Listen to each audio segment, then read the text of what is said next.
Hello everyone, this is your instructor Rabia Sheikh from ECC Flip Learning. Welcome to the second class, which is basically the first practice class from Advanced Costing Techniques.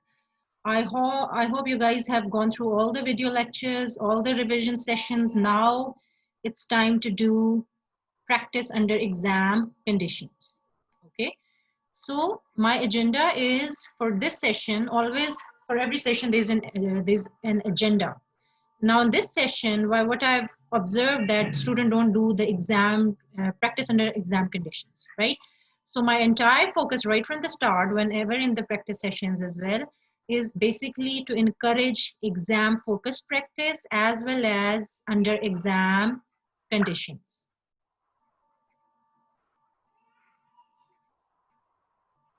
And under exam conditions.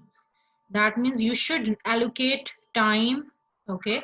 You should know there's a rule of 1.8 minutes per mark rule, okay? And you are familiar with the section A and section B questions, right? Section A and section B questions, okay? 15 objective test questions, 2 marks each, right? So 30 marks for that. And section B as well, it contains 3 multitask questions, 10 mark each, and in each of that, it is 5 parts for 2 marks each, right? So that's how it becomes 10, and then there are 3 for that. First of all, you need to allocate the time according to that. For each mark, it's going to be 1.8 minutes per mark rule, okay? So first of all, you should know that how much time you have in the exam for section need to be allocated to section A, section B, and then again for section C, in which you guys have 20 mark, 220 mark question, and that is for 40 marks, right? So 30, 30, 60, and then 40 makes 100, total of 100. So advanced costing technique, as I told you earlier, will only be assessed in section A and section B. So I have a couple of questions for you planned for today for section A and section B. Okay, so not for section C because it's not assessed in section C. But the timings for every 2 mark, as you can see here, as well, for every 2 marks, how much time you need to allocate. How much time you need to allocate for C, 1.8 into, for example, for 2, if it is, that makes 3.6 minutes you have. You have 3.6 minutes, which is a fair good time if you have practiced a lot of the similar exam style questions, because it's just the start and we have already started practicing under exam conditions. So I think it's a pretty manageable time, whether because in theoretical questions like this, it will take lesser time as far as you understand the options well, requirements well, so it's not going to take more time. Yeah, for calculations it will take maybe at certain questions it will take more time than that, so but it will be saved in the questions which won't be taking that amount of time. Okay, and a total for each mark, it's going to be like that. So if there are 15 questions like that, 3.6 minutes for one, and then there are 15 questions like that, then you have 54, almost 54 minutes for section A. Okay, less than an hour. Yeah, 54 minutes for section A, and then for section B as well,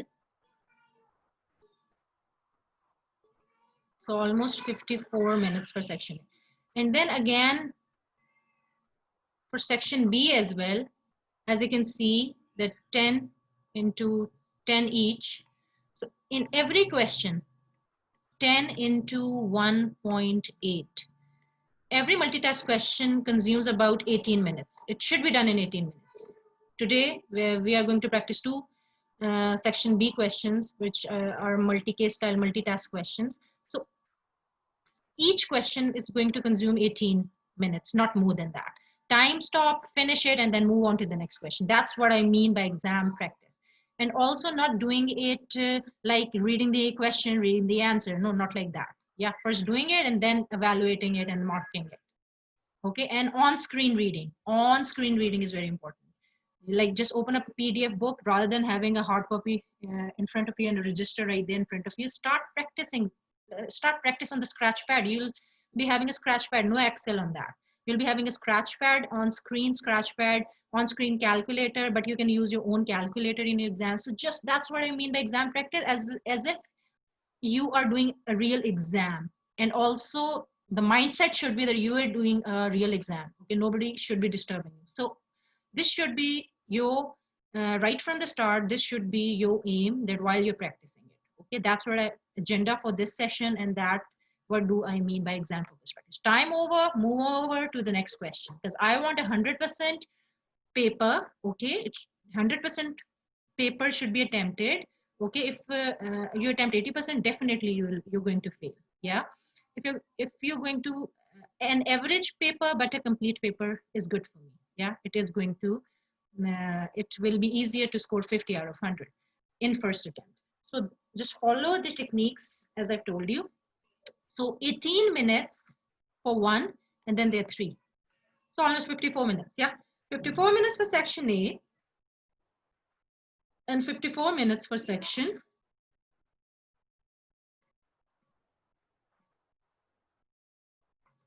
B as well. Okay, now let's get started. Let's get started. There's a question on the screen here. So you have almost 3.6 minutes for that, right? For 2 marks, you have 3.6 minutes for that. But make it challenging for you so that you have, for complex questions, you have time. Just try to do it as per 1.5 minute per mark rule. 1.5 into 2. So just try to finish it in, don't take that extra 0.6 minutes. Just try to finish it in 3 minutes. Just try to finish it in 3 minutes. Okay. So the question here is question number 1. That's question number 1. The following costs have arisen in relation to the production of a product. Okay, first the requirement. In calculating the life cycle cost of a product, which of the above items would be included? Okay, as you can see that in life cycle costing, okay, the entire life cycle cost is included in it. Whether it's planning and concept designing cost, yeah, initial stages, whether it's testing cost, production cost, distribution, and customer services cost. All is included. Now you need to select the right answer. So it's all of the above. It's all of the above, right? It's all of the above. See, it was so easy. It didn't take that 3.6 minutes or that 3 minutes I'm talking about as per 1.5 minute per 1 mark rule. See, and we are done with it. We are done with it. Next question. Okay. Most important thing is that you focus well. Okay. Under exam condition, you may be getting worried. You are going to be worried when you know you don't know this entire syllabus and that question pops up, or you know you haven't practiced well, or you didn't do practice on screen. Okay, you didn't do practice on the CB platforms. Definitely. So don't give yourself any chance just to get panic in the exams. Just be prepared, be focused. Now, that's the second question now. Again, 2 marks, ideally 3.6 minutes or 3 minutes. Okay, and see, it's another theoretical question. Let's see that. Are the following statements about environmental? So it's from EMA, yeah, environmental management account. The first one was from life cycle costing.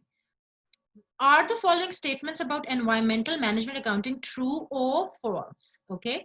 A system of environmental management accounting provides environmental information for internal use by management, but not for external reporting. Is it true or false? And then there's another statement which says environmental management accounting system typically makes use of life cycle costing.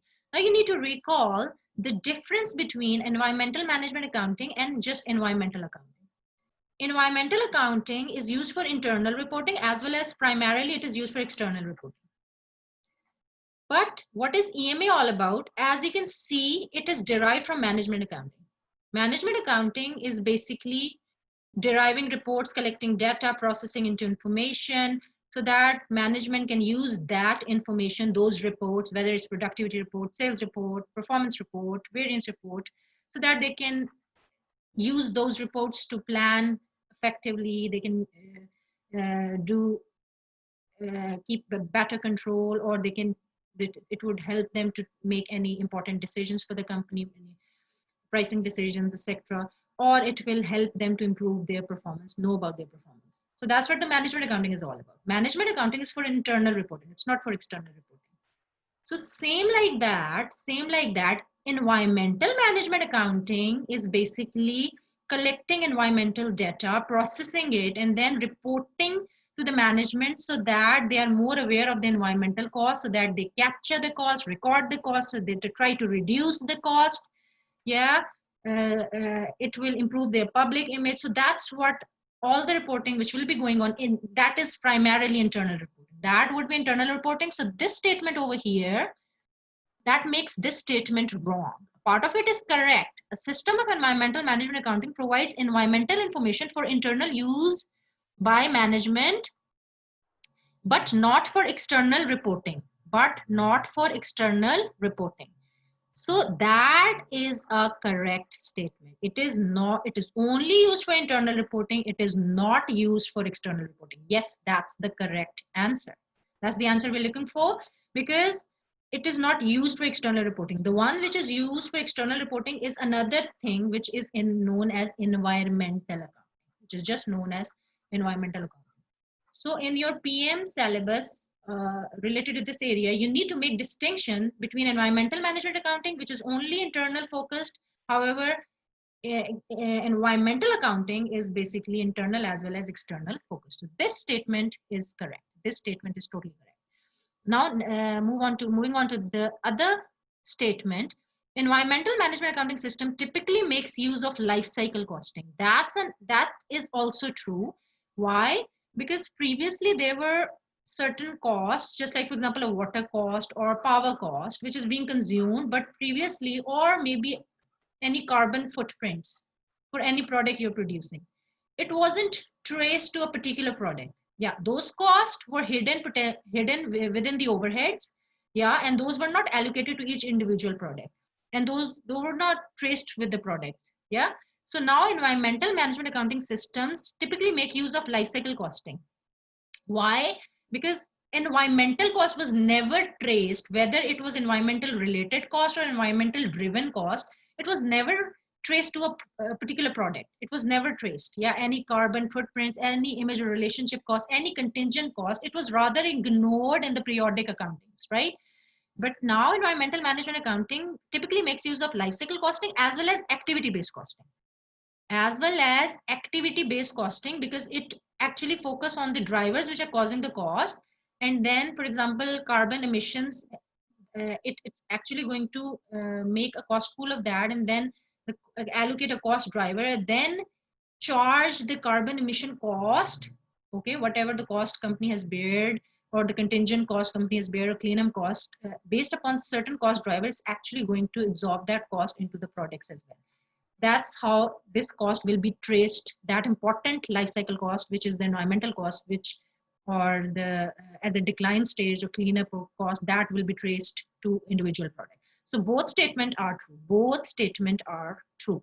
So we're done with it. We're done with this question. Now we will move on to another question. So next question is,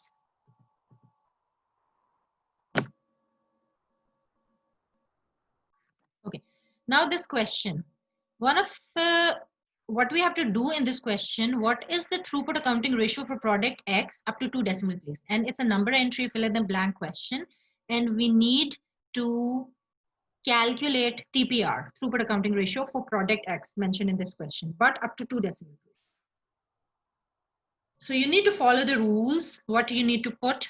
In my first, I have extensively covered what are objective test questions, what you need to be careful while handling all those objective test questions. So here in this, you need to, you don't enter commas, you only for decimal, you need a enter a full stop. You need to know the measuring unit, whether it's unit or whether it's cost, whatever it is. And you need to remember the decimal rounding rules, okay? All we are going to apply in that 3.6 minutes, okay? It's a calculation based question. So let's see how we're going to deal with it. One of the products manufactured by a company is product X. Okay. Okay. One thing about TPR, what is the formula? You need to remember the formula. You need to remember the formula. TPR is throughput return per factory hour divided by operating cost per factory hour. Okay, and you need to know what is a throughput return. What is a throughput return? Okay, throughput only consider the variable cost to be a material cost. So how throughput return would be calculated? From selling price, you'll be deducting the material cost only. That's how you'll be getting the throughput return. Okay, and per factory hour will be the bottleneck resource. It would be mentioned in the question. And what is the operating cost? What is the operating cost? Operating cost, how you calculate the denominator of that.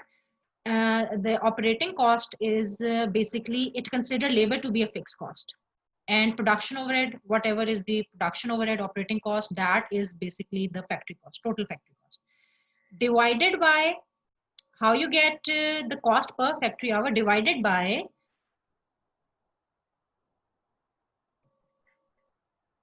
available hours of bottleneck resource. Available hours of bottleneck resource. What are the hours available? Not the hours required, but what the hours available of a bottleneck resource. A bottleneck resource is a one in which has less production capacity as compared to sales demand, or if it is something which is limiting organization's activity, maybe insufficient material, maybe insufficient labor hours, machine hours, or insufficient production capacity of any machinery, which is causing that bottleneck and disrupting the production, overall production process. And then we are not able to get our able to earn our throughput, because once we are going to deliver the product, then only the money will flow into the company. So money is basically the throughput. So entire focus is to maximize the return per factory hour and minimizing the cost per factory hour. If return per factory hour is more than cost per factory hour, definitely that product is a profitable product. For example, return is 10 and cost is 5. Definitely, what would be the TPR in that case? If TPR is greater than 1, TPR would be 2 in this case. For any product, if its TPR is greater than 1, then it's a profitable product under throughput accounting. If its TPR is greater than 1, because the rate at which the product is earning return is more than the cost it's incurring. So that definitely, that product is a profitable product. But if any product has a TPR less than 1, for example, the cost return is 5 and the cost is 10, then in that case, it's going to be 5 divided by 10, then it's going to be 0.5, and it would be less than 1. So definitely it's not a profitable product. So one of the product manufactured by a company's product X, which sells for 40 per unit. So the selling price is important and has a material cost of 10 per unit. Okay, so first of all, from these two information, I can quickly calculate my throughput return. See, you have to use the scratch pad. So whenever you're doing it, you use the scratch pad for that. Just write throughput return in that, and with the help of your calculator, you can calculate from selling price, you deduct the material cost only, and from this is how you'll be able to calculate throughput return. Selling price less material cost only. This is considered material cost to be the variable cost only. So throughput return per unit, now I'm going to calculate. So it's going to be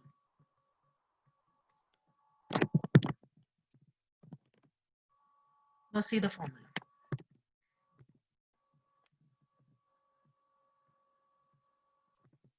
Okay. Selling price is 40 and a material cost is 10. So 30, throughput return per unit is 30. Then I need to identify the bottleneck. See what is the bottleneck, and has a material cost of 10, direct labor cost of 7 per unit. The total labor budget for the year is 50,000 hours of labor time at a cost of 12 per hour.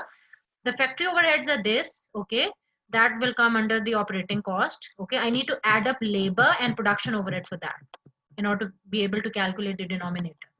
Companies considering the introduction of system of throughput accounting, it has identified that machine time is the bottleneck. Okay, and product X requires 0.01 hours of machine time per unit. I also need to require machine bottleneck time per unit, or bottleneck unit of limiting factor, or machine time per unit, so that I'm able to calculate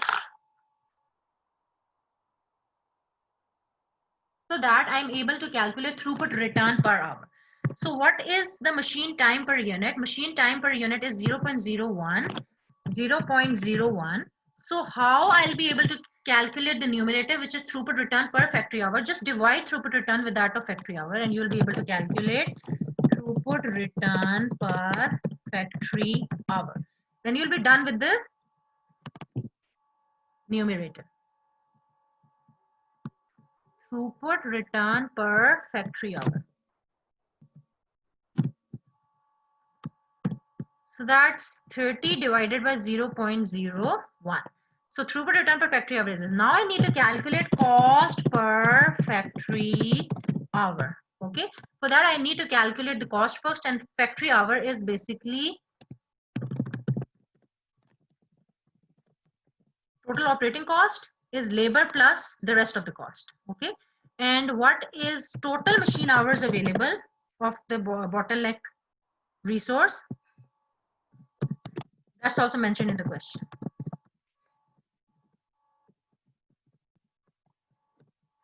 What are the machine hours available? So machine hours available is 4,000 per year. Okay. So 4,000 are the machine hours available, and total operating cost. Okay. That's the factory overhead cost. I need to add up the labor cost in it. It's 12 per hour, and for 50,000, what is going to be the total factory cost? See how I'm going to do that. First, I'm going to take the labor cost, 50,000. It's 12 per hour. That's the labor cost plus the rest of the factory cost, which is 2920,000. So that's the cost I have.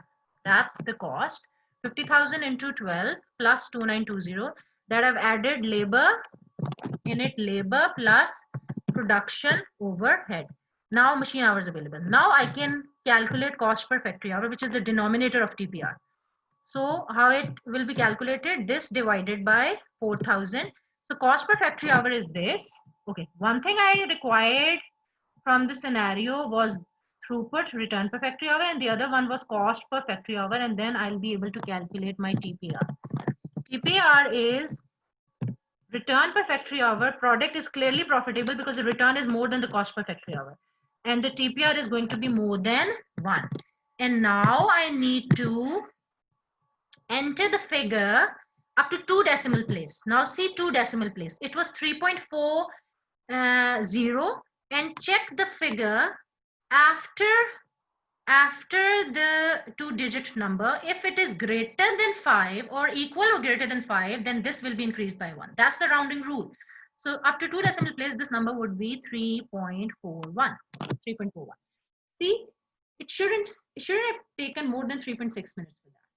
Yeah, and that should be the targeted time, and you shouldn't take more than that time. So the better is, as you can see the questions, try to do the easier questions first. Okay, when you're doing one part, for example, section 8, try to do the easier question first. It will give you confidence, and then you can do the calculation or the questions you feel you won't be good at it. Okay, so that's how you're going to do the practice. Now, there's another question from the topic EMA, and in that there is material flow cost accounting. Okay, in order to be able to account for all the environmental cost, or in fact all the cost, whatever the material is going on, we need to account for that. Okay, and we need to account for that in terms of negative product and the positive product. That's what the material cost accounting is all about. Now there are 2 statements right in front of us. We need to indicate statements as true or false. So here in material flow cost accounting, waste is treated as a negative product and given a cost. Is it true or false? The next statement is material flow cost accounting should encourage management to focus on ways of achieving the same amount of finished output with less material input. Okay, whatever is input is what is material flow cost accounting is all about. Whatever is input into the system, for example, 90% was the output, okay, and 10% was the waste. Yeah, definitely from the input there'll be some waste, yeah, as per the inherent limitation of the process, and then it will be converted. But the aim is to maximize the output and minimize the waste. Okay, so that you convert maximum from that input, you get maximum output from that given input. So if we will start recording the cost, and this is considered to be a positive product, the good output in EMA. In EMA, MFCA, which is material flow cost accounting, this will be considered as a good output, and this part will be considered as a bad output or negative output. Negative output, and both will be given a cost. Okay, for example, 10,000 was the cost. Okay, and we see that 9,000 was the cost given to the output, and 1,000 is the cost given to that waste. So definitely it is given a cost. Negative product would also be given a cost. It will be accounted for. Otherwise, if we won't be accounted for, definitely we won't be focused. We won't be focused to reduce the amount of waste, because it is costing us money. Yeah, the wastage definitely reduces our productivity, and definitely it costs us money. So in material flow cost accounting, waste is treated as a negative product and given a cost. That is a perfectly true statement. No ambiguity with that. Material flow cost accounting should encourage management to focus on ways of achieving the same amount of finished good with less material input. Yeah, that's a true statement as well, because we need to focus upon maximizing the output from the given input. That is basically the aim of accounting the negative and the positive output. Yeah, so that, for example, with the same amount of the input, first time we got, for example, 8,000, next time we got 9,000. That means that's constantly we're improving, we're increasing the amount of the output. That means definitely that we are reducing the amount of the waste at the same time. See, done with it, and shouldn't have taken 3 minutes for that. Yeah, until unless the conceptual knowledge is clear to you, the concepts are clear to you, and you have done extensive practice under exam conditions. Raza, you joined late. My agenda for this session is, as you're doing the practice, do it under exam conditions. Allocate time. You have almost, as per 1.8 minute per 1 mark rule, you have 15 MCQs, 2 marks each, objective test questions, 2 marks each in section A, and 10 MTQs, 3 marks, 10 marks each, 3 MTQs, 10 marks each.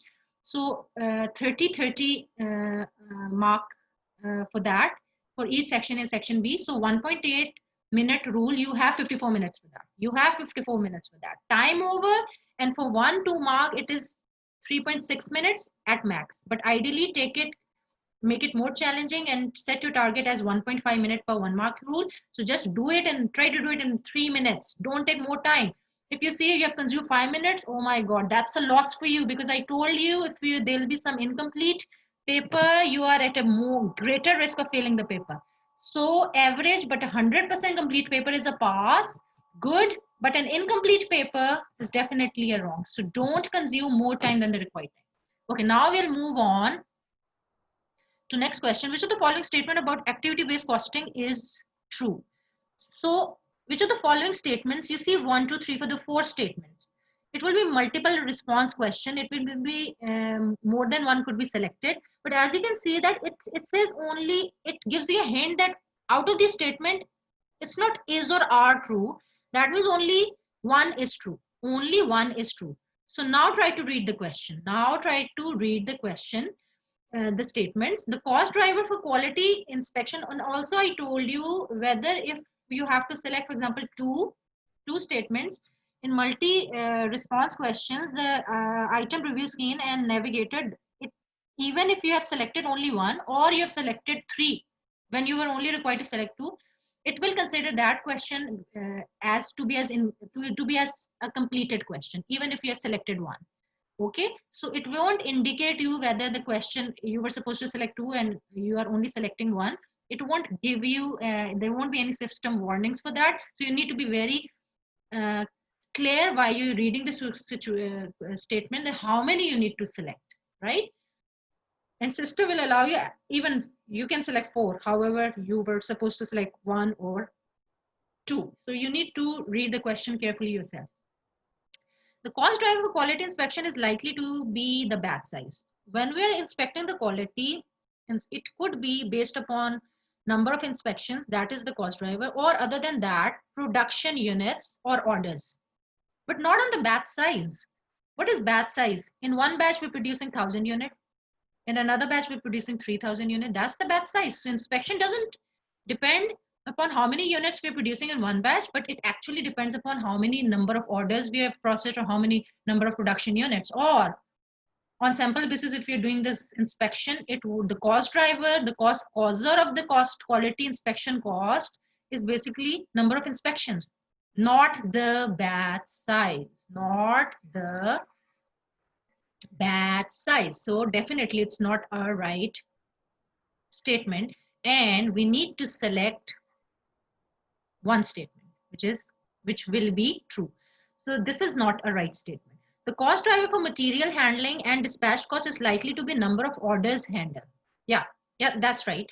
Okay, because material will be ordered as per material will be ordered as per the production orders. Yeah, and also the dispatch of the cost will be incurred also depending upon the sales order. So yet again, it's dependent upon the number of orders. So that's the cost driver, which is correct. In the short run, all of the overhead costs for an activity vary with the amount of cost driver for the activity. It says in the short run, all of the activity, all of the overhead cost. No. Yeah, we know that the overhead cost is now driven. Earlier, we used to consider that overhead cost is fixed. But now overhead cost is not fixed. For example, the setup cost will increase if number of setups will increase. Now it's variable. But and inspection cost will increase if you're going to increase the number of inspections. Definitely dispatch cost will increase if you're going to increase the number of orders. Designing cost will increase if the number of orders will increase. So now those which traditionally were assumed to be fixed but now are now varying with the cost drivers. Now varying with the, if we are going to increase the cost driver, definitely the cost which was termed to be as fixed will be variable now. So that's the concept of activity-based costing. So now absorbing these costs on the basis of volume-based cost driver will not help. But now we need to identify the transaction-based cost drivers for that. So in the short run, all the overhead costs for an activity vary with the amount of cost driver. This all is wrong. It varies with the cost driver, but not all of the cost. See how tricky this question was. Upfront, there are some knowledge which we assume to be true, all the time, and that on examiner is going to pick you on that. So if you read about this concept that earlier those were fixed and now they're variable, you tend to think that this is the right statement, but this all has actually made it wrong. So very important in objective test question is you don't need to know the right answer. You also need to know why the other answers are wrong. Then only I would consider that you are good with your concepts. Then only I would consider you are good with your concepts. So it's not all the overhead cost, because rent cost won't vary with the activity level. Still there are costs like depreciation that won't vary with the activity level. Yeah, majority of the cost varies with the activity level. So you will be using transaction based cost drivers or activity based cost drivers. But you know that still non volume based cost driver, for example, for machining cost, it will be machine hours. For miscellaneous or rent depreciation cost, it may be labor hours, yeah, maybe machine hours. Volume based cost drivers are also used, but along with that, majority of the cost is actually varying with the cost driver. So we are going to use the activity based cost drivers or transaction based cost drivers. But still there'll be some cost which won't vary and it will be fixed cost. Yeah, a cost driver is an, why this was wrong, so why we only selected this to be right. We understood why this was wrong, now this, a cost driver is an activity based cost. Okay, I told you these are the cost drivers. It's not a cost. At the first place, activity based cost is, sorry, a cost driver is not a cost, but it is a measuring unit of the cost, of that cost. For example, setup cost, inspection cost, dispatch cost. It is the cost causer of that cost, or it is the activity level of that cost, which is it is basically the level or measuring unit, or it is the reason why that cost actually increases. It is not the cost itself. Yeah, so that was the wrong statement. Why it was wrong? So only one was true and this was the right answer. Cost driver for material handling and dispatch cost is likely to be number of orders handled. That's right. Okay, next. Okay, now there's another cost. Which process is the bottleneck? We need to identify, this is from throughput accounting, we need to identify the bottleneck resource. We already know that the process which has least production capacity is basically going to be, or the least production capacity means the lesser units is going to process, or the machinery which is able to process less units is basically the one which is a hindrance in the overall production process, that actually causing the delay in the throughput, in the money, because the orders can't be dispatched unless that product is produced or that process is well ahead, well streamlined with the rest of the production process. So the one with the least production capacity is the one with the bottleneck, is known to be a bottleneck process, least production capacity. So here you are given time taken per dozen units in minutes and machine hours available, total machine hours available. One thing, time taken is given in minutes, so better to convert this into hours, yeah, so that there is one basis for all that, all of those. And how I'm going to identify the which of these is the bottleneck process. For example, I am given the time taken for 12 units. Yeah, for dozen units, I'm given, for example, for washing process. It is number one process, washing. It takes 6 minutes. It says it's 6 minutes. 6 divided by 60. So 12 units, it's going to consume how many hours? It's going to consume 0.1 hours. So if the hours available are 1200, then how many units will be produced in that given time in that particular process? So as I'm going to do for filling and capping and labeling as well, and the one with the least production units will be the one which is a bottleneck process. So cross multiply 0.1x is equal to 12 into 1200, and x equals 12 into 1200 divided by 0.1, and you'll be able to get your answer like this: 12 into 1200 divided by 0.1. And so number one is washing, second process is filling, third process is capping, right? And next process is labeling. Next process is labeling, right? Now hour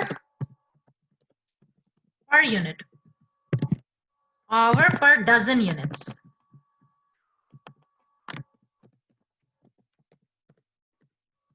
How much time is taken in washing, in the washing process?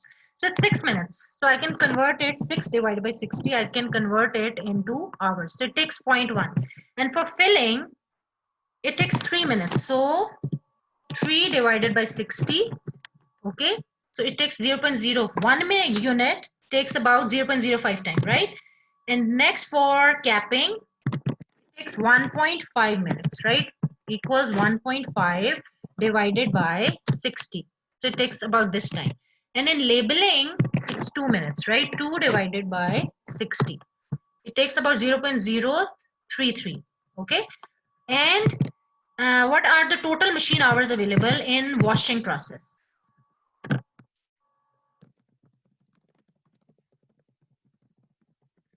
Machine hours available is 1200,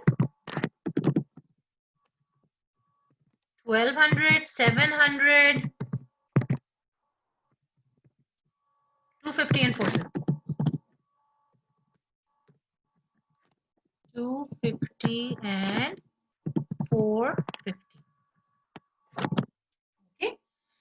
So if dozen units take about 0.1, so how many units will be produced in 1200 hours? Yeah, in 1200. So simply divide the machine hours available with the time, and you'll be able to calculate the units it can produce. So washing process can produce 12,000. This can produce 700 divided by 0.05. This can produce 14,000. Now with capping, it can produce 250 divided by 0.025. It can produce 10,000 units. And for labeling, it can produce 450 divided by this time. It can produce 13,500.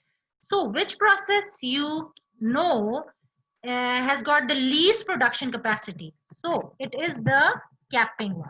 It is the capping one which has got the least production capacity. So capping is the bottleneck process. It's a drop down question here. It's a drop down, and we need to select. There'll be drop down list. There'll be 4 options, just like an MCQ, and you need to select one out of that, and then you will select that capping is the bottleneck process, because that's the process with the least production capacity. That's the process with the least production capacity. Okay, now there's another question of C, 2 marks, yeah, 3 minutes for that. The following statements have been made about throughput accounting. Inventory has no value and should be valued at 0. No, it's not like that. Inventory doesn't have any value. It discourages inventory. Yes, it discourages inventory. Throughput accounting is based upon just-in-time system. Whenever order comes, then only you order inventory. It's based upon just-in-time purchasing and then just-in-time production. It's not like the earlier we used to buy the material and then we used to hold up inventory from material to work in progress to finished good, and then order comes and we used to dispatch it, because it incurs a lot of time, and it is against the throughput concept that holding inventory and waiting for money to come definitely decreases the throughput. So the throughput would only be maximized when we'll be able to deliver the product, and so you don't need to hold the inventory for that. And inventory is also valued. Earlier, the inventory was valued on the basis of, because we used to add value on that. We used to first buy material cost, then we used to incur labor costs on top. Then with the overhead was also absorbed. So inventory earlier in absorption costing was absorbed on production cost. Here, the inventory would always be inventory value is the one the price we have paid for buying the material only. So it will be valued on material cost only. Yeah, in inventory, but it is not valued on nil cost. Inventory, if we bought it, definitely it has a value, it has a worth. Throughput doesn't say the inventory doesn't have any value. And which of the above statement is or are could be more than one? Yeah, now examiner doesn't clearly give you a hint in this question that it has to be one or it has to be more. So now you need to read the question very carefully and understand that which would be the right answer. So which of the above statement is or true? So this is not a true statement. Inventory has no value and should be valued at 0. It's not the correct statement. Inventory has a value and should be valued on material cost as per throughput accounting. Efficiency is maximized by utilizing direct labor time and machine time to full capacity. For example, if we have 10,000 labor hours, earlier we used to say that machine shouldn't be idle. It should be running all the time, and it should be producing units, and inventory should be built up. Yeah, that was the earlier concept. But now we don't think that efficient machine is the machinery which has been used all the time, but it's like you if you have certain bottleneck and if at certain capacity, this has capacity of 1000, but this has a capacity of 500, and this process has capacity of 800. So all other process should be sublined with that of the bottleneck. Now all units should be producing at a rate of 500 units per hour and not more than that. If this can produce more, okay, you're not going to utilize the entire production capacity of that. You're going to stop that. The non-bottleneck machinery would be stopped and idle time would be observed just to streamline the production capacity. Otherwise, what will happen if it can produce, but this earlier the next process or the next machinery, that now the output will come here, so it can only process this, and the inventory will pile up again, and again the throughput would be delayed. So the ideal efficiency, earlier the efficiency was this, that labor should be 100% utilized and machine time should be fully utilized, 100% utilized. That was the entire focus. But now if only 50% this machinery is utilized, and this is, for example, utilized for 70% of the time, then it's fine. As far as this, the bottleneck machinery should be up and running all the time. And the non-bottleneck machinery, if it can match with the capacity of the bottleneck machinery, even at operating at 50% capacity, then it's fine. No need to match the full capacity of 100%. Earlier, the concept was that it should be running all the time. It should be running all the time, should be producing units, and inventory should be wind up. So this is about a just-in-time system. So definitely we discourage inventory. So this is also a wrong statement. Efficiency is not maximized. It's actually in throughput. It is not maximized by utilizing direct labor time and machine time to full capacity. There is no concept like that in throughput now. So which of the following statement is true? None, neither one nor two. That's the right answer. Which two of the following statement about activity based costing are true? Now in environment, okay, which two of the following? Now we need to know that there are two statements which would be correct, and we need to pick the right statement out. Implementation of ABC is unlikely to be cost effective when variable production costs are a low proportion of total production cost. Actually, the implementation of ABC is likely to be cost effective when variable production costs are low, and overhead is a larger proportion of the total cost. It is likely to be cost effective in that case when variable overproduction cost is low. So the rest of the production cost, like setup cost, inspection cost, so all of that which earlier used to be considered to be as fixed cost, it is likely to be cost effective. So this statement is actually wrong, because it says it is unlikely to be cost effective. It is basically likely to be cost effective in that scenario in which overhead cost, variable production cost is low, but the rest of the overhead cost is a larger proportion of the overhead cost. So now we need a more sophisticated system of absorption costing to absorb overhead cost into product, which is more meaningful rather than absorbing cost on arbitrary basis. So now we'll absorb setup cost as per the number of setups, inspection cost as per their own cost drivers, right? So now a more accurate cost will be, and more price will be more accurate, and now profitability will be more accurate. Now in a system of ABC, for costs that vary with production levels, the most suitable cost driver is likely to be direct labor hours or machine hours. Yes, I told you, yes, still that's a right statement. Still in absorption, in ABC costing, the cost which relates with production levels, like machining cost, relates with machining cost. It will still be absorbed on the basis of machine hours. Machining cost will still be absorbed on the basis of the machine hours. So it is still in the case, ABC still uses volume-based cost drivers for cost that relates with volume. Yeah. So in a system of ABC, for costs that vary with production level, the most suitable cost driver is likely to be direct labor hour and machine hour. That's a right statement. That's a right statement. But we need to pick. Next, next. We know upfront that activity-based costing is a form of absorption costing in which overhead cost is absorbed into products.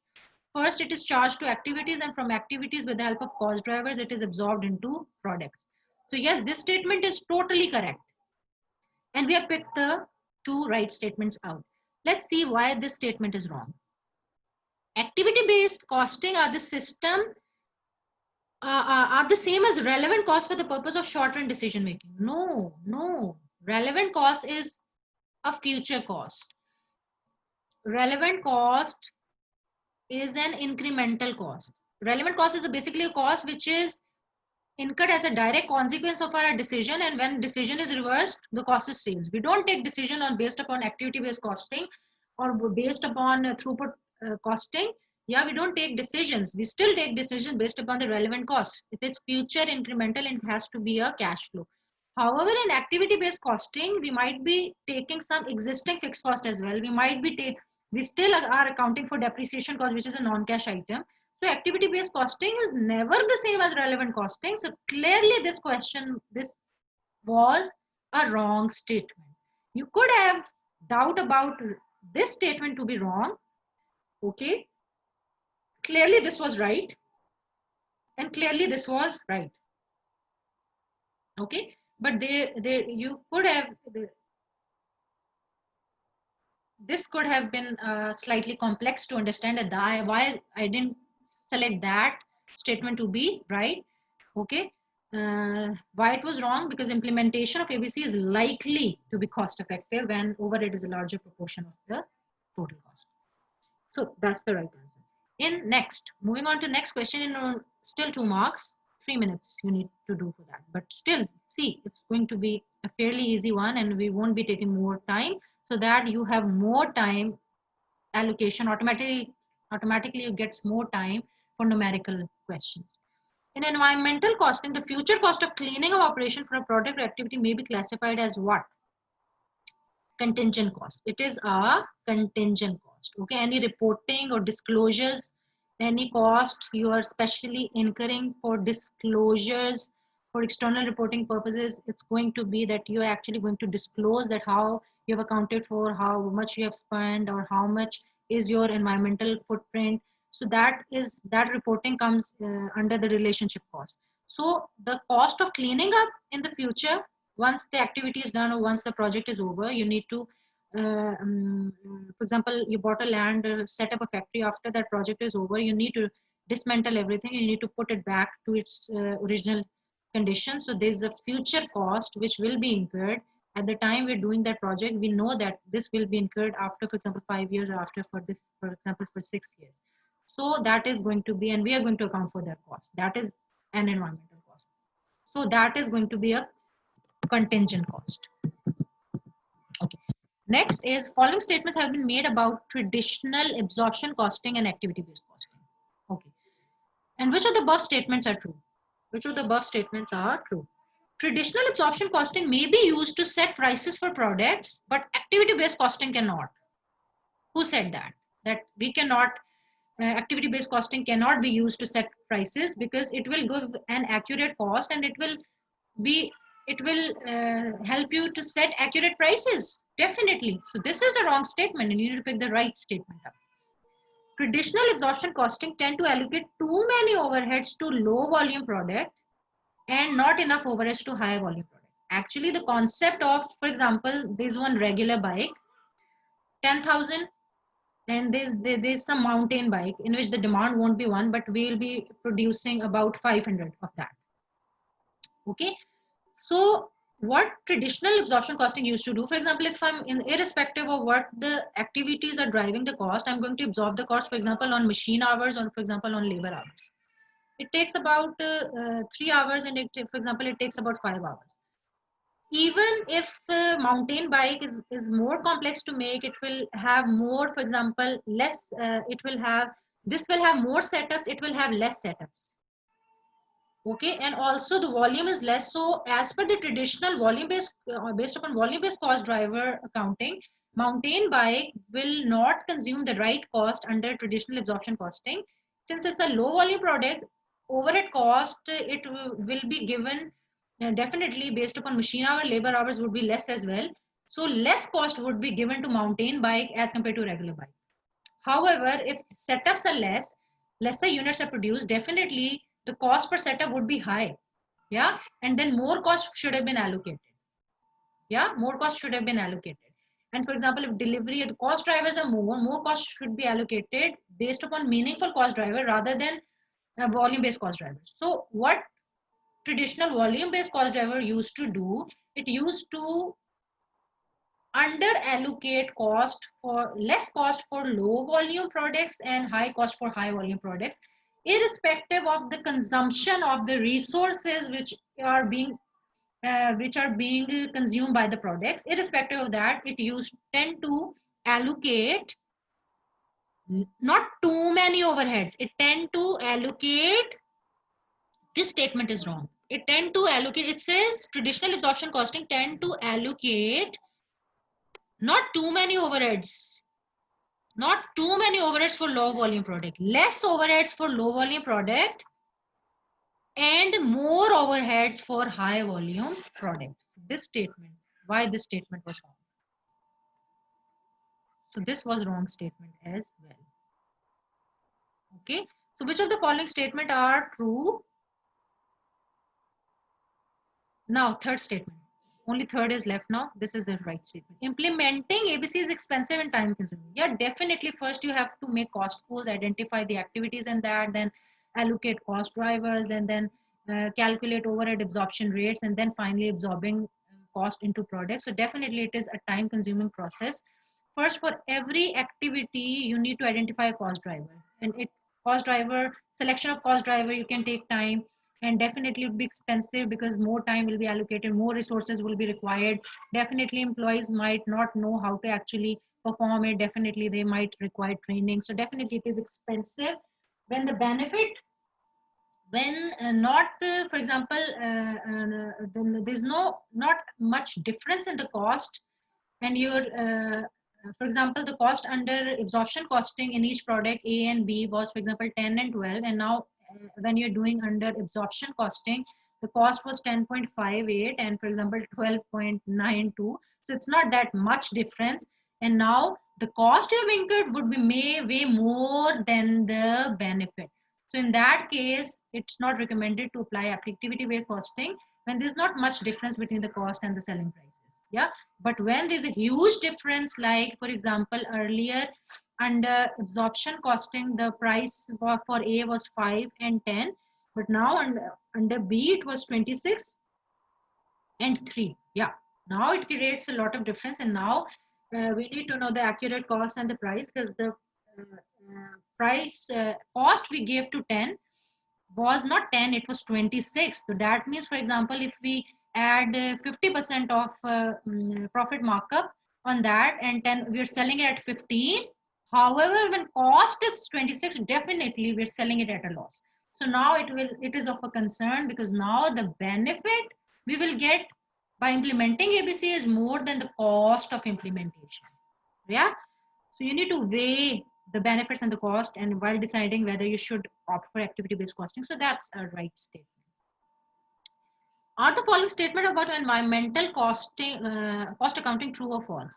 The majority of environmental costs are already captured within a typical organization accounting system. The difficulty lies in identifying them. As I already told you, like water and power cost, which we consider to be as overhead, and we don't tend to trace it to product. We just used to even in we just used those were potentially hidden cost. Yeah, be hidden within our overheads account. So it was already captured. Yes, the water cost and power cost was already captured, but difficulty lies in identifying them. Yeah, we didn't identify the how much it should be consumed in producing a particular product. Yeah, it wasn't traced just like that to a product, or just like how much carbon footprint has been there for a particular product, that it should have been traced to that particular product. It should have been accounted for to as it should have been traced with that product just to identify the true profitability. So majority of environmental costs were already captured, but the difficulty lies in identifying them. That's a right statement. Input output analysis divides material flow within an organization into three categories. One is material flow, then the system flow, and then the delivery and disposal flow. Yeah, that's the right answer. That statement is true. Now there is okay. Now there's another question. Which of the following statement about target costing is not true? And there are four statements, which is we need to pick which is not true. The ones which is true, we don't need to pick that. Which is not true, we need to pick that one. Target costing is better suited to assembly oriented industries like mobile phone, like cars, in which parts and components are made different and then they are assembled and then sold. Yes, it is good for that. Is better suited to assembly oriented industries rather than service industry that have a large fixed cost base. Okay, definitely in service industry, for example, rental costs, fixed salaries, heating, lighting, the fixed cost, there's a lot of fixed cost, depreciation of the equipments and all that. And for example, a hotel, a hospital would have a lot of equipment, lot of cost, rentals and all that. So there's a lot of fixed cost and a lot of fixed salaries. There's labor cost. There's a lot of labor cost in service industries. So definitely target costing is not best suitable for service industries because of the perishable nature, heterogeneity, because of all those reasons. Yeah, simultaneity. Yeah, one standard, one market price won't be known. Yeah, while you go to any hair salon, definitely it won't be one standard price. While going to different institution, it won't have one standard price, one market price for the paper they're offering, because all are providing differentiated services. So all justify their price. There won't be one target, one price for that. But in assembly oriented industries, you may have the one market price you need to refer to, and then you need to deduct your desirable profit margin and then you need to come up to a certain target cost. So it is best suited for assembly oriented industries. Yeah, that's the right statement, but I don't need to pick out the right statement. Remember, cost may be reduced in target costing by removing product features that do not add value. That's the right statement again. Yeah. Target costing, first of all, it identifies the cost gap. For example, 100 minus 50, target cost was 50, but when I estimated my cost, what was my projected cost, it was, for example, 100.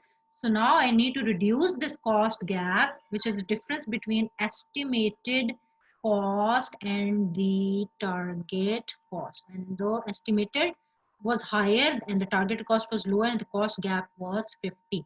So maybe while I am just at the design stage of that product, I in advance have got my estimated cost gap, and now I will choose a design, choose the features. I'll do the market research first, get to know the customer requirement, what they value, what they don't value. So I don't need to spend upon what they don't value, what features doesn't have a utility value, or it doesn't have an esteem value in the eyes of the customer, because quality or value for a product is basically in the eyes of the customer. So by market research and all that, I get to know about the requirements and all that, and then right in the design stage, I don't spend on some non-value added activities or non-value added features.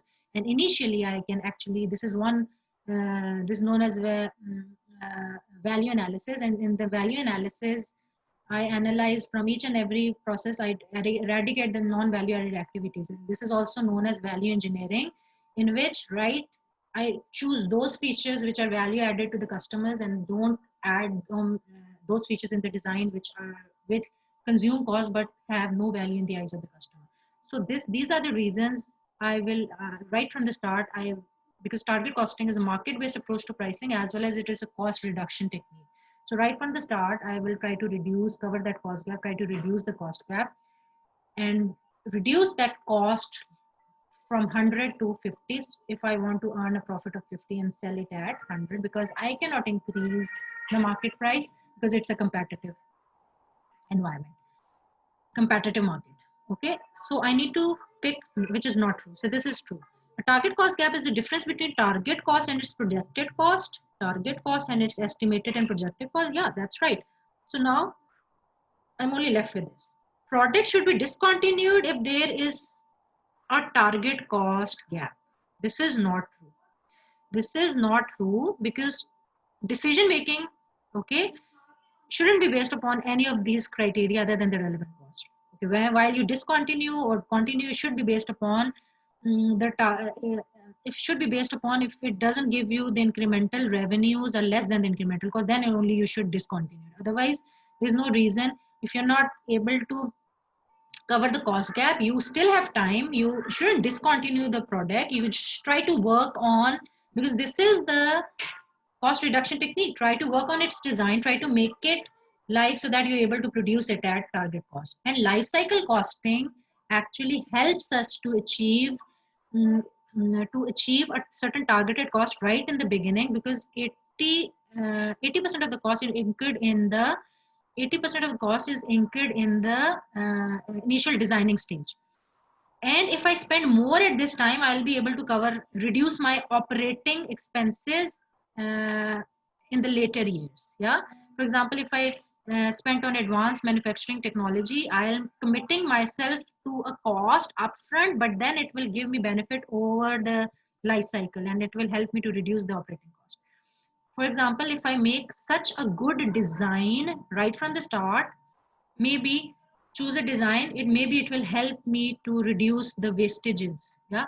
And wastages, more output will be converted and it will give me benefit anyways. Yeah. So life cycle costing also helps us to reduce the cost and make the right choice right from the start. So product should be discontinued if there's a target cost gap. No, it's not recommended. Try to cover that cost gap. Yeah, maybe do the standardization of components, because in that you'll be able to achieve the bulk discount. If labor is not trained, make a design, launch that design, and labor will be able to achieve that desirable learning curve, and labor cost will automatically be reduced. Yeah, so try to decrease your labor cost by training employees. Yeah, or working on the wastages, or increase the supervision or stuff like that. Yeah. So this is not the option that you entirely go ahead with discontinuing the product if there is a cost cap. No, that's not the right. That's not the right choice. So moving on to the next question.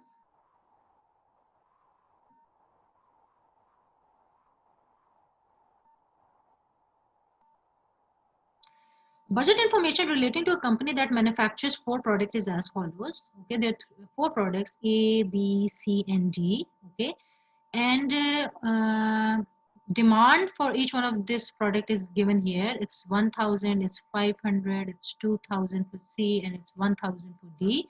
That is the demand for that product, and the machine hours required is there. But there's a shortfall of machine hours, right? Machine hours is the bottleneck resource, because the required for all these in order to meet that sales demand is 1000. However, we only have how many machine hours? 750 machine hours. Applying the principles of throughput accounting, while you're choosing to produce an optimal product mix, that how many units of each product you should produce, it is done on 2 ways. In case of single limiting factor, it is done one on the basis of contribution in decision making, and the other one it is also done on the basis of throughput contribution, yeah, or on the basis of TPR, throughput contribution per unit of limiting factor, or you do it on the basis of the TPR. So the product which has more throughput per limiting factor or throughput per machine hour definitely would be prioritized for the production, because here I need to know how many units of product B I should make if the company produces output to maximize the throughput and the profit. So one way we choose to do it with contribution analysis, we try to prioritize production based upon the one which gives more contribution per unit of limiting factor. We produce that product first, because that will help us to maximize the contribution, and provided fixed cost remains constant, it will help us to improve profit. And on the other hand, we also choose those products that have throughput contribution per factory hour more, or TPR which are higher, and we prioritize them, produce them first, and in order to maximize companies throughput contribution, and then in turn companies profit. So but here I don't have to apply, clearly it is mentioned in the question, I don't have to apply contribution analysis, I have to apply throughput accounting technique, and then I need to calculate how many units of product B company should produce. So I will start from throughput return. I will start from throughput return, and then throughput return per machine hour. Yeah, and then I will rank on the basis of throughput return per machine hour, because machine hour is the bottleneck resource, and we have machine hour per unit for each product here. What information we have? We also have selling price less material cost, which is throughput, right? And then once you have the throughput, for example, 15 minus 6 of one product, it is 9. 21 minus 10,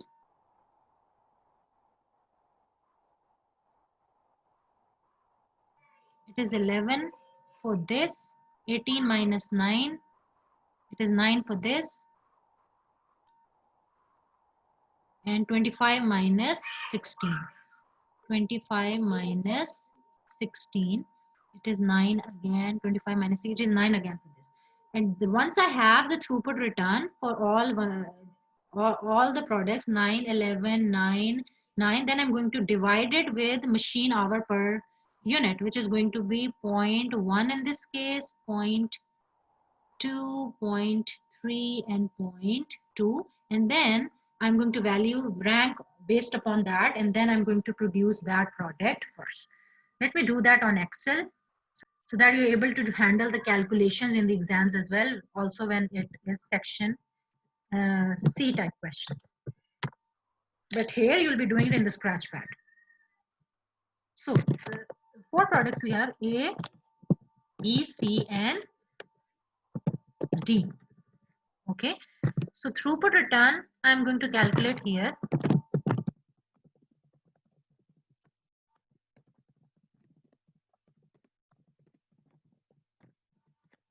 machine hour per unit, I can write 0.1, 0.2, 0.2, 0.3, and 0.2.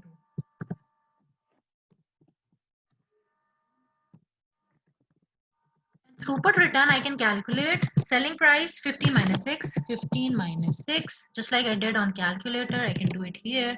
21 minus 10, 18 minus 9, and for D, 25 minus 16, because it considered the variable cost to be material only, throughput. However, if it was contribution analysis, the entire variable cost would have been deducted when we were ranking the product based upon contribution per unit of limiting factor rather than throughput per unit of limiting factor. And the last one is 25 minus 16. Always enter the equal sign. 25 minus 16. So it is 9 again. And now I can rank, just divide throughput return with the machine hour with the unit of limiting factor, and then it will give you the throughput return per machine hour. Yeah, throughput return per machine hour. And same goes for all. Control C and Control V. I've got my answer. Now I can rank the product. It's actually product A which is more profitable. Okay, so I rank it 1, and then it is 2, and then it is, this is rank 3, and this is least profitable product. So how many machine hours are available? It's only 750, and I need to calculate the units I'll be able to produce for product B only. And I will start with the sales demand. Sales demand is basically 1500, 1000 for A, 500, 1000, 500, 2000, and 1000. So there's a shortfall of machine hour, which is a limiting factor, which is a bottleneck resource. So how I will be able to maximize my profit? I would start making the ones product which are more profitable. So I'll start making A and B first, rather than, if machine hours would be left, then I'll make D then, and then C in the end, because that's the least profitable product. That is one way which will be optimum for the company, which is basically going to be my optimal production plan. So first of all, I'm going to make this. So 1 unit of A consumes about zero point 0.1 units. So if I make 1000 units, 1000 units of A, which is basically the total sales demand. So how many units, how many hours will be consumed by A? Hours consumed by A. So how many hours consumed by A are 100. So now hours left for B. The second rank is the hours left for B. So 650 hours are remaining for B. And in that 650 hours, I will be able to produce how many units? The entire sales demand. I cannot produce more than the sales demand, definitely. So can I produce that?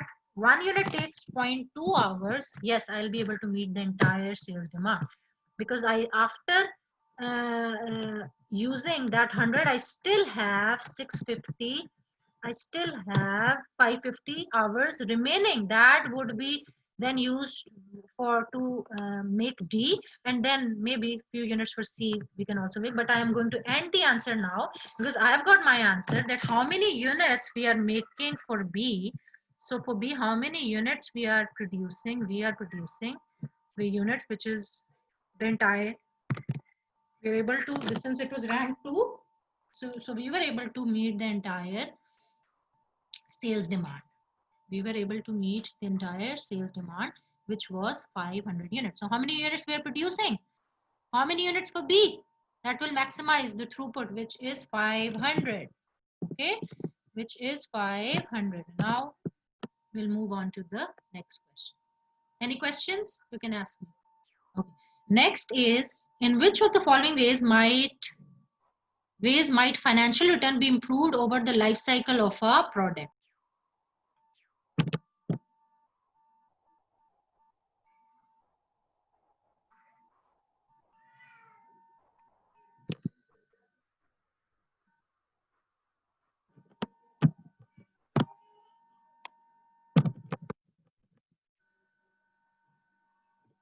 Okay, now section B. So, you know, you have 15 minutes for that, right? Just try to read it and then we will do it. The two questions I've picked for today, one is Corico. It relates to throughput accounting. Okay, and next is from ABC costing, which is triple. Okay, so let's do these questions now.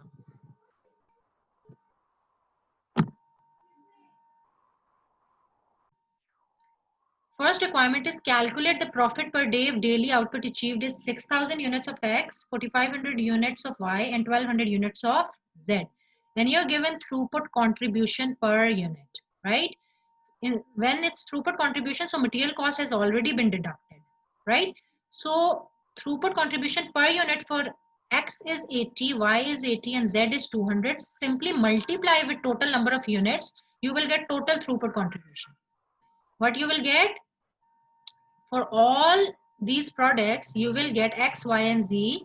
You will get, just multiply throughput contribution per unit with the number of units produced for each one of those, and you will be able to calculate the total throughput contribution. 80 into 4,500 units of Y and 200 into 1,200 units of Z.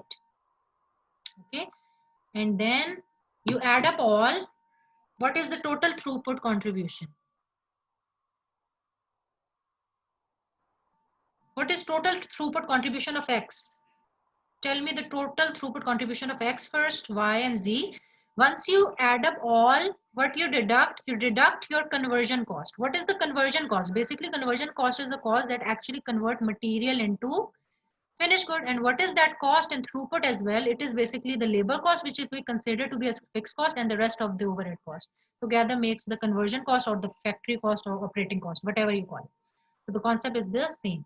So once you deduct 7,20,000 from that, that's the daily output. So this is conversion cost per day, right? So once you deduct that, you get amount of profit. So what it is? Have you counter checked? 3,60,000 is the profit.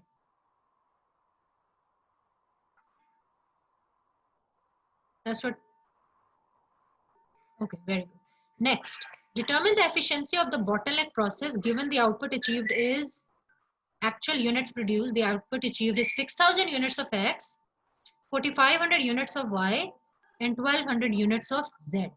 Okay. Corico produces three products X, Y, and Z. The capacity of Corico plant is restricted by process alpha. That's the bottleneck. Process alpha is the bottleneck resource. Process alpha is expected to be operational for 8 hours only. That's the available hours, right? So whatever, now we need to calculate the efficiency ratio. How efficiency ratio is calculated? It is calculated as, from your earlier knowledge, ESA, as you recall it. So it's standard hour divided by actual hours. So actually the hours available won't exceed 8 hours. Now I know that. But how I calculate standard hours for all these, how I calculate standard hours for all these products, okay, I'll be able to calculate the total standard hours. What is the formula for standard hour? You know, formula for standard hour is standard hour per unit into actual units. And we are given the expected time per unit. How? Process alpha is expected to be operational for 8 hours per day and can produce how many units per hour? It's given there. How many units per hour? 1,200 units of X per hour, 1,500 units of Y per hour, and 600 units of Z per hour.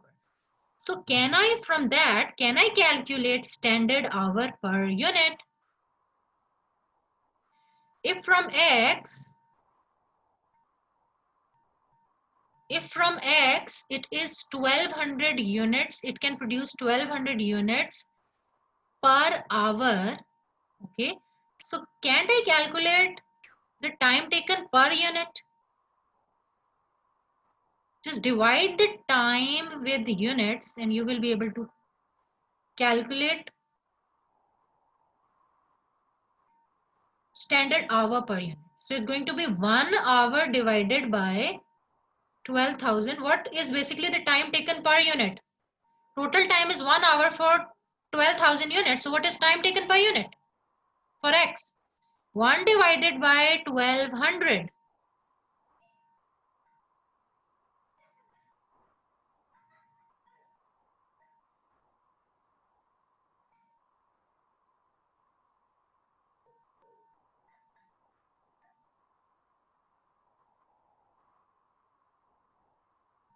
Okay, once you have that time, okay, that's for X, right?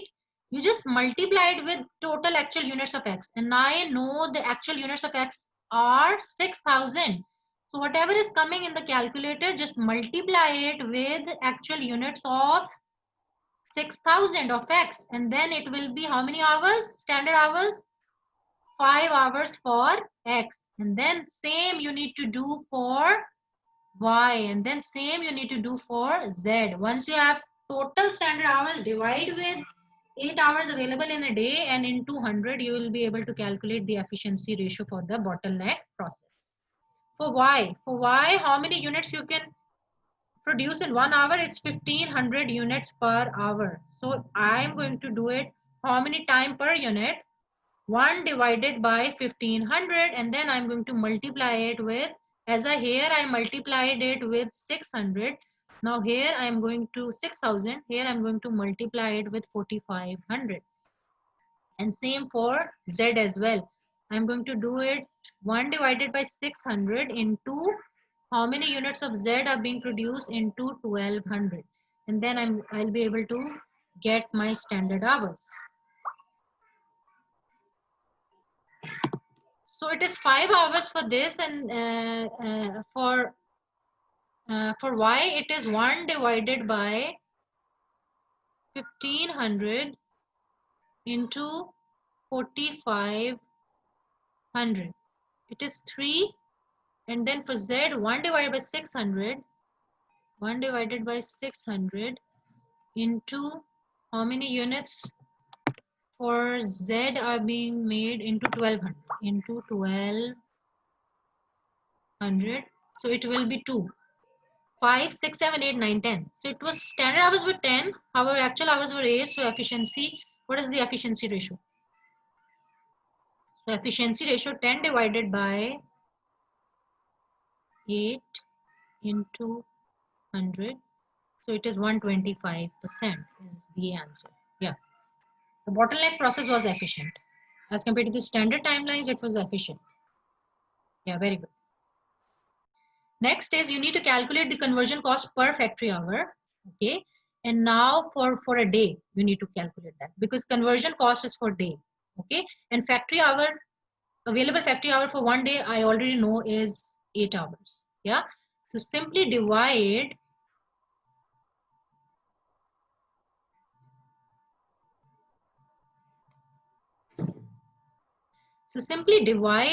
conversion cost 7,20,000 divided by 8, and you will be able to calculate the conversion cost per factory hour. And what it is? 7,20,000 divided by available hours of bottleneck resource, it is 90,000. Cost per factory hour is 90,000. And look at the measuring unit cost per factory hour. Next is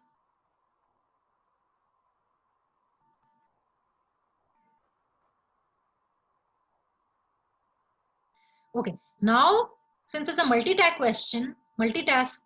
question case style, a change in the factory cost arose, giving a new figure of conversion cost per factory hour of 80,000. And now I need to calculate the revised throughput accounting ratio for each product. Now I need to calculate the revised throughput accounting ratio for each product. Okay, let's do it on Excel now. There are 3 products, X, Y, and Z. X, Y, and Z, and we are given the throughput return. And we need to calculate throughput, TPR, throughput return per factory hour. Throughput return and the time for process alpha is the bottleneck resource. So time per unit. You have already done that time per unit. How you have done that? 1 divided by 1200, that would be for x. 1 divided by 1500, that would be for y. And 1 divided by 600, that would be for z. From that's how I'll be able to calculate the machine hour per unit. Okay. You're already given the throughput return, which is 80, 80, and 200. So 80, 80, and 200. I'm already given that. Machine hour per unit, I can do that. 1 divided by 1200 for x. 1 divided by 1200. Time per unit, right? Because in 1 hour, I can produce that amount of unit. So 1 divided by 1200, 1 divided by 500, and then 1 divided by, sorry, 1 divided by 1500. 1 divided by 1500, and then for third it's going to be 1 divided by 600. Now throughput return numerator, throughput return per factory hour.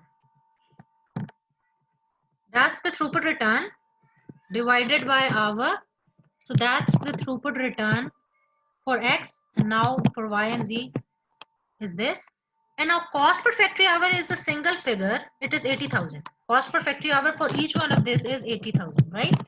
And now I can calculate cost per factory hour is already the conversion cost, new conversion cost per factory hour.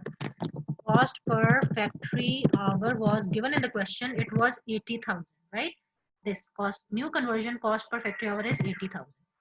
So now all I need to do is, this is throughput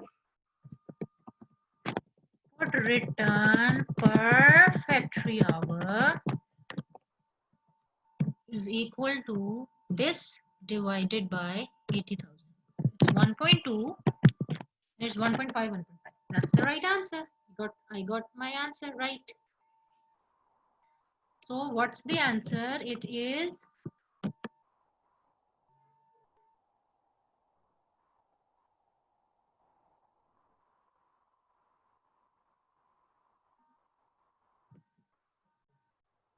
so it is 1.2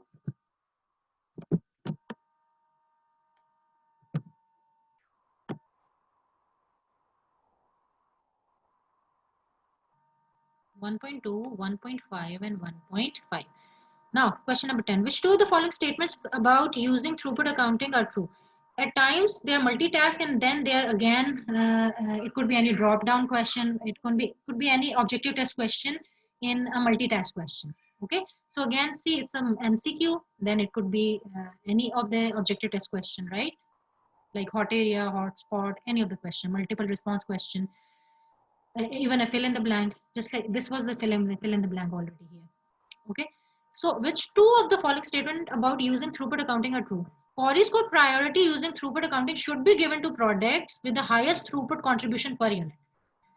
Up apparently there could be there could be an error while you're reading the question and you get excited. Yes, this is the right answer. Because we do the ranking based upon throughput contribution. You do it on throughput contribution, but not on throughput contribution per unit, but throughput contribution per unit of limiting factor. Yeah, so that's the wrong statement. Throughput accounting assumes that labor costs are largely fixed. Yes, that's the right answer. The throughput ratio for each product should be less than 1. No, the product to be profitable through TPR should be greater than 1, then only they are earning return more than the cost. That's wrong. This was wrong. Throughput assume that material cost can be controlled. Yeah, which two of the following? Okay, one I've already chosen one to be this, and now next one. Throughput assumes that material cost can be controlled in the short term.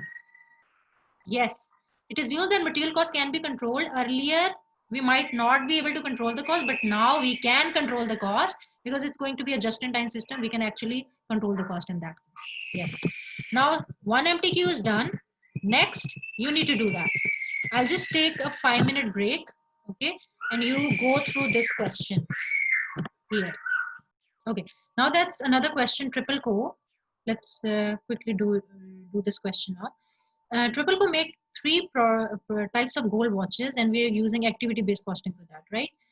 The Diva, the Classic, and the Poser. Traditional product costing system is used at present. Traditional means we're currently absorbing on the basis of machine hour. Yeah, 20, and the rate is 28 per machine hour. In traditional absorption costing, but now we are going to do it on the basis of activity-based costing, right? And what is the cost per unit? The first requirement is we have the total production overhead cost, and then 20% of the cost and 15% of the cost is cost relating to machinery and cost relating to material handling.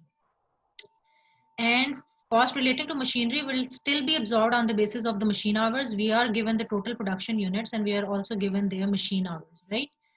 1.5 into 750, you can calculate the total machine hours, yeah? And 1 into 1250, yeah, and 3 into 7,000, it's going to be 21,000. So just come up with a number, tell me the total machine hours. I'll be needing that while doing the activity-based costing for cost relating to machinery cost, because that will still be absorbed on the basis of the machine hours. As I told you in this session today, in ABC costings, volume-based cost drivers are still used, but we also use the activity-based cost drivers at the same time. Just like material handling cost, it will be done on the basis of activity-based cost drivers. So it will be done on the basis of number of material movements. So for each of this product, D, C, and B, material movement is, it is 12 for D, it is 21 for C, and it is 87 for D. So 20% of the cost is related to cost relating to machinery. So let's take 20% of 654,500. 20% of 654,500 is, what is 20% of that? 20% of 654,500 is the machine related cost. It is 130,900, right? And then material handling will be done on the basis of number of material movements, and according to that, I've told you 15% of that, of 654,500,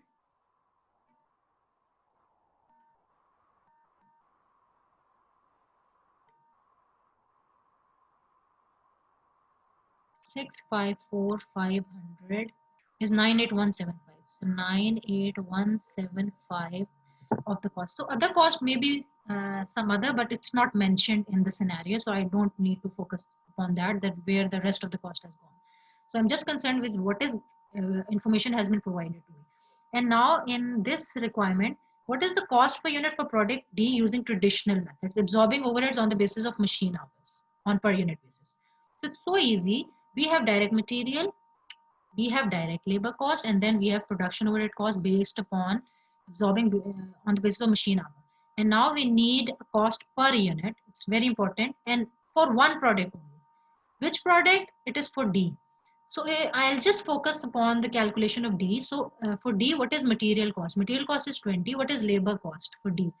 Labor cost is 1.5. Sorry, it's 0.5 for 1 unit. It's 0.5 for 1 unit. And what is labor rate per hour? It is 6 per hour. Okay. So here it is 20.5 into 6. 3. Labor cost is 3. And overhead cost is 28 per machine hour. And how many machine hour to produce 1 unit of product D? 1 unit of product D takes about 1.5 machine hour. 1.5. If in 1 machine hour the cost is 28, so in 1.5, what would be the cost? Would be 42. And now there's no other cost. I just total it. It was easy. If you recall the absorption costing, and the cost is 65. Very good. Yeah, it's 65. Okay. Now I'll move on to the other part, which is the total amount of machining overhead that would be allocated to product C for period using ABC costing. So what is the total amount? You need to know whether you want to know the cost per unit, or you want to know a total cost. Or you need to know, if you have seen my earlier sessions, you need to know whether you want a total cost or you want a particular overhead cost. Here, only a particular overhead cost has been asked, not the total cost. And because it's only machining overhead cost, total and a machine overhead cost, and not for all the product. You need to know which particular product for which you need to calculate the total machining overhead cost. So it's product C. So only for product C, I'll be calculating. So what is the total machining cost? Total machining cost, I've already taken 20% of that cost. It was 130,900. So that will be absorbed on the basis of the machine hours. If you total that machine hours, I've told you above, if you total that, what is the total machine hours? Can you tell me? And also the machine hours for product C. Total machine hours for product C is 1250. And what are the total hours? 1.5 into 750. 1.5 into 750 is 1125. 1125. 1250, and the third one is 3 into 7,000.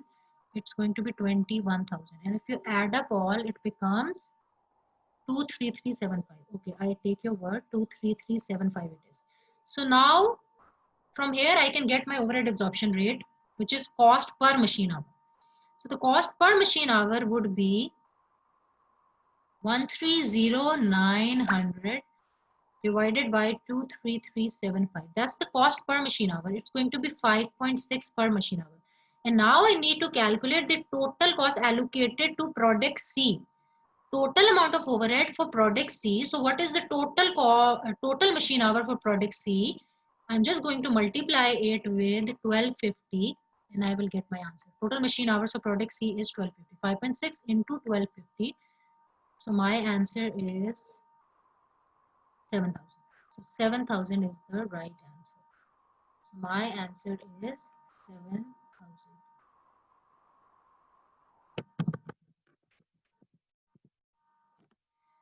So it is 7,000.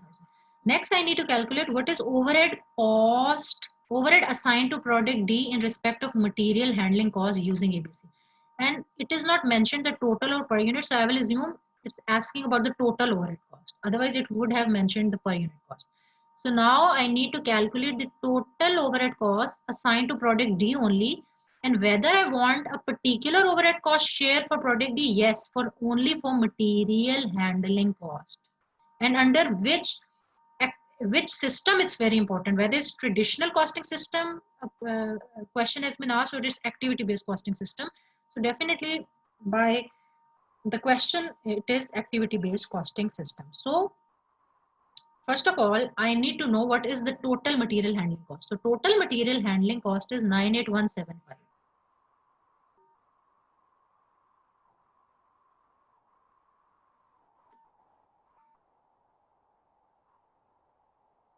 So now I need to know, calculate the total overhead cost for product D in respect of material handling cost. Okay, so what is the total material handling cost? I've already taken the 15% of the total cost was material handling cost, and it would be absorbed on the basis of total material movements of 120. From that, I can calculate my total overhead absorption rate, particular to related to that activity, that cost pool. So the cost pool is that of material handling. The total cost is 9817. That would be absorbed into the product based upon the total number of material movements. So from there, I can calculate the cost per cost driver, dividing the cost with that of cost driver. So that what is the total material handling cost per movement? Yeah. So 98175 divided by 120 per movement. So the rate is 818.125. And now for which product I need to calculate for D only, and D has, and the total of that I need to calculate, total cost. So I need to multiply it with 87. It has 87 movements. So it has got the highest proportion of the cost because it has got more cost driver related to that material handling cost. It is material D which should be given the most proportion of the more proportion of the cost. So per movement, this is the cost, and for 87 movements, sorry, what is that, the 87 movements? No, it's not for D, it's for P. It's for D, the total movements is 12 into 12. I need to multiply it with 12. and the answer would be, yeah, I need to multiply it with 12. It has 12 movements into 12. So what is the answer? So the answer is 98175 divided by 120 per movement is, this is the rate, and for 12 movements the answer is 9817.5.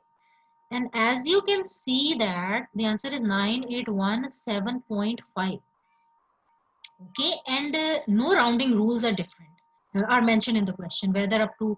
So from here, if this will be the rounding digit, and if this is equal to 5 or greater than 5, you will increase it by 1 whether it's mentioned or not. You will take it as a whole figure.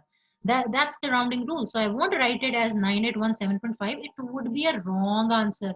I would write it as 9818 to be the right answer. Got it? So that's the right answer. Now, two more questions. See, I told you it's a drop down, and then it's another multi-response question. Multiple responses I need to select. How many? It will be mentioned. TripleCo is attempting to identify the correct cost driver for a cost pool called quality control. So easy. Number of inspections is that. I'm going to select that. If TripleCo decide to adopt ABC, which of the following is a disadvantage that TripleCo may encounter as a result of this division? Upfront, I told you the benefit obtained from ABC might not justify the cost. That it didn't cause much difference in the cost and then in the selling price. So the benefit is less than the cost I've incurred. So the implementation cost is a lot. So that could be a disadvantage that TripleCo may have to counter as a result of the decision. Also, the 20% of the cost is machining cost, which is again related to volume-based cost drivers. So why spending so much time? And so the TripleCo may not have benefit of implementing ABC cost, and benefit may not be less than the cost. And also ABC can only be applied to production overhead. I told you initially ABC, just like ordering cost, just like dispatch cost. Yeah, that comes in procurement, and that dispatch cost is basically distribution cost, but we are going to account for and then charge it to the product. So it takes it beyond the factory floor. It's not only the factory cost which it consider, it absorbs the non-production cost as well. So this is clearly a wrong answer, and we are looking for the disadvantage, and this is not the disadvantage, and it's an entirely wrong answer. ABC can only be applied to production overhead. No, for production and for non-production as well. Cost per unit may not be as accurate as it was under traditional absorption costing. That is a wrong statement. That is a wrong statement. Cost per unit will be accurate in activity-based costing, because now the absorption of cost is more meaningful rather than absorption of cost is now actually related to the resources consumed by the products, each product. Yeah. So it will be more accurate, definitely. The benefit, it will not provide much insight into what drives cost. Oh my God. Activity-based costing is all about the activities and their cost drivers. So definitely, it gives a lot of insight into that. That was also a wrong statement. So what is the right statement? Is this, that the benefit obtained from ABC costing might not justify the cost. That's it. I hope you like the session. That is the extensive drilling of section A and section B regarding to advanced costing techniques. If you have your friends, do recommend them to ACCA Flip Learning, and our website is ready. Tell them to sign up at ACCA Flip Learning and choose the course, whatever they like, and they can also contact me at my WhatsApp number here. Okay. I hope you liked the session. I hope you liked it. I hope you have learned how to practice the exam focus questions, and that too under the exam conditions. 3 minutes means 3 minutes, right? Make it more challenging. 1.5 minutes. Just try to do it in 3 minutes. You have 54 minutes for section A, 54 minutes for section B. Okay, so just try to complete it in that. Time is over. Just move on to the next question. Move on to the next section. Don't take. So allocate time to each question, just like that. Okay, not to the entire area, but to each question. So 54 and then to 3.6 minutes, and then making it more challenging as per 1.5. Just try to finish each and every part, got 2 marks in 3 minutes. Okay, that's it. If you have any question, you may ask me. Okay, if you're already done with advanced costing technique, there's an assignment deadline by tomorrow. You need to submit the assignment on 1st January related to advanced costing techniques. And next is you need to follow the area. Budgeting area. Next class would be on budgeting. Okay. And then remember the mock dates as well, mid mock one. Okay, as soon after budgeting you will be doing variances. As soon we'll be done with variances, there's mid mock one based upon all these areas: advanced costing technique, budgeting, variance. Mid mock one, just watch out the details. Before that you have a revision week, and at the end of the same week you will be having the mid mock. So be very prepared for PM this time. It's partnership to pass. All the best. Thank you. Thank you. Thank you very much.